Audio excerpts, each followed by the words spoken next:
Today you're gonna see one day at the gym with me.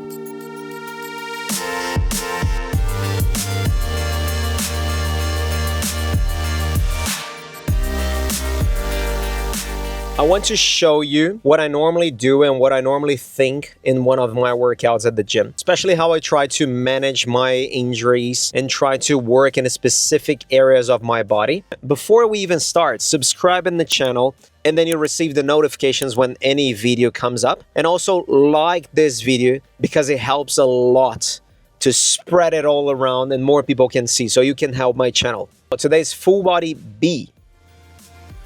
Let's go.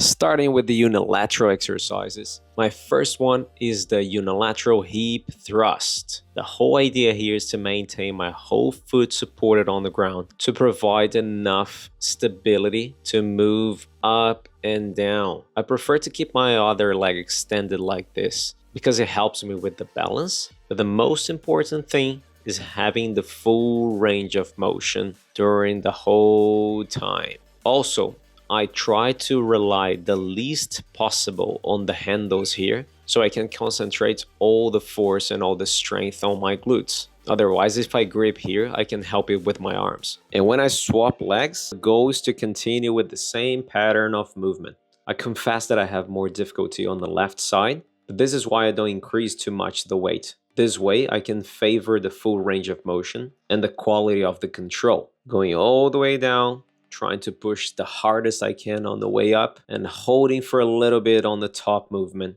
to increase the muscle activation.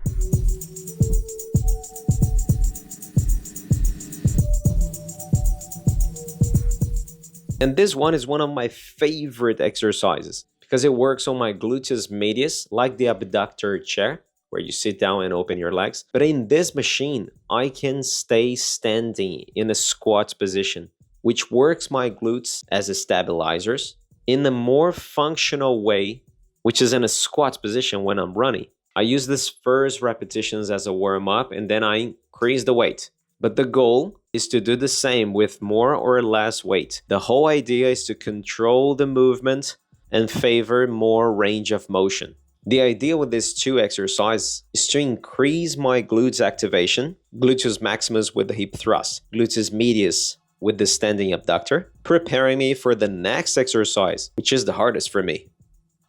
I start the unilateral RDL, putting my band, getting it around my knee, and as you can see, the band will pull my knee in, which will make me use more my gluteus medius, which is a hip stabilizer. I try to favor a lot these stabilizer movements because I really need it as I have 2 knee surgeries. The idea here is to lock my shoulder blades and favor only the hinge movement. As I go down, I push my hips back, and as I return, I try to really ground my feet. I also love this exercise because it's strengthening the stabilizers of my ankles as well. As soon as I fatigue and I'm not able to perform the same quality, time to move on. Chest press machine. I normally adjust the weight. Then I check the seat to keep the handles aligned with the middle of my chest. Opening my chest, squeezing shoulder blades. And see here, I've changed my thumb. That's what we call false grip. Look the difference here. One with the full grip, the other with the false grip. And every time I do a full grip with my thumb up, generally round my shoulder a little bit forward, and that makes me feel on my shoulder. But look the movement. When I have my full grip with my thumb up, can you see that my elbow is a little bit higher? That favors me to round my shoulder more and increase the discomfort I have on my shoulder. But when I do the false grip, I can lower my elbow a little bit more because I'm opening my chest, as you can see here in the other image on the bottom.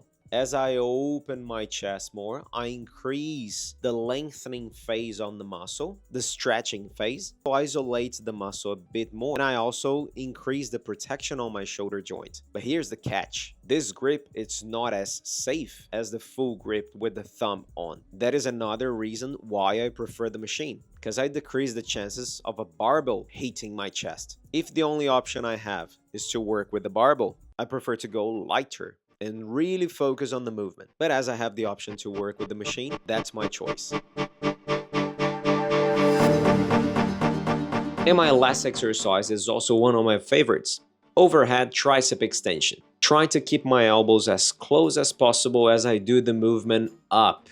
A great tip I can give you here is to avoid to move forward with your hands, trying to always guide the movement in a vertical way. It's behind my head, always getting up and down in a vertical way. Another reason why I chose this exercise is because the tricep has 3 heads, and we favor each one of those heads depending on the position of the arm. If the arm is along with the trunk, if it's in front of the body, or if it's overhead. As I was doing the chest press with the arm in front of me, working my triceps as well, I prefer to choose an exercise where my arms will be in a different position. All right, there, okay, wait a bit. Well, as you could see, the workout today was a little bit different because this is the week where I'm resting more with my running volume.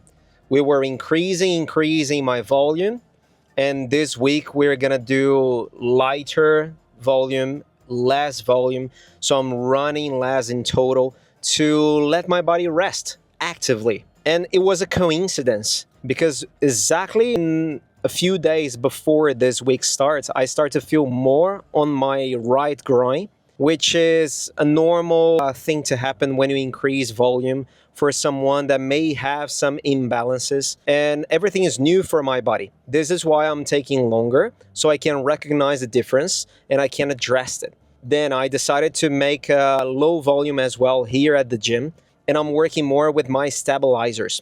And I'm not lifting the heaviest lifts for legs that I usually do, like leg press, the hex bar squat, the hack squat. And instead of that, I'm focusing more on the unilateral. Let me take this off. Sorry, guys. I forgot. It's sunny here. Thankfully, it's sunny. Then I decided to do more unilateral stuff to work more on my glutes. There's a difference between right and left. And I was so happy with today's workout because I could recognize that and I could address it better. So I felt the activation around my hips, around my glutes, and I felt stable. The workout was amazing. I could put intensity.